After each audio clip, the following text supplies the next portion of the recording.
ఒక మనిషి రక్షణ పొందాలి అంటే, నిత్యరాజ్యాన్ని పొందుకోవాలంటే ఏం చేయాలి? దాన ధర్మాలు చేయాలా?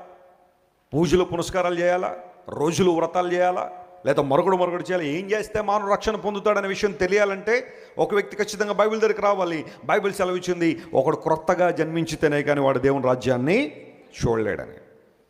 ఒకడు క్రొత్తగా జన్మించాలి. దేవుని రాజ్యము, దేవుని ఇల్లు అన్నప్పుడు ఆ ఇంటికి ఎలా వెళ్ళాలి అనే మార్గాన్ని బైబిల్ ఉపదేశించినప్పుడు ఆ మార్గంలో నువ్వు ప్రయాణం చేయాలి. నాకు ఇష్టానుసారం వెళ్తానంటే నువ్వు గమ్యాన్ని చేరుకోలేవు. 4వది, ఒక వ్యక్తి చనిపోయిన తర్వాత ఎక్కడికి వెళ్తాడు? Where will a person go when he dice? ప్రతిరోజు చాలామంది చనిపోతున్నారు. చనిపోయిన వాళ్ళు ఎక్కడికి వెళ్తున్నారు? మానవ జీవితం మరణంతోనే ముగింపా, లేదా మరణం తర్వాత మరి ఏదైనా జీవితం ఉందా? ఈ విషయం తెలియాలంటే బైబిల్ దగ్గరికి రావాలి. ప్రాముఖ్యమైన విషయాలన్నీ కూడా మానవ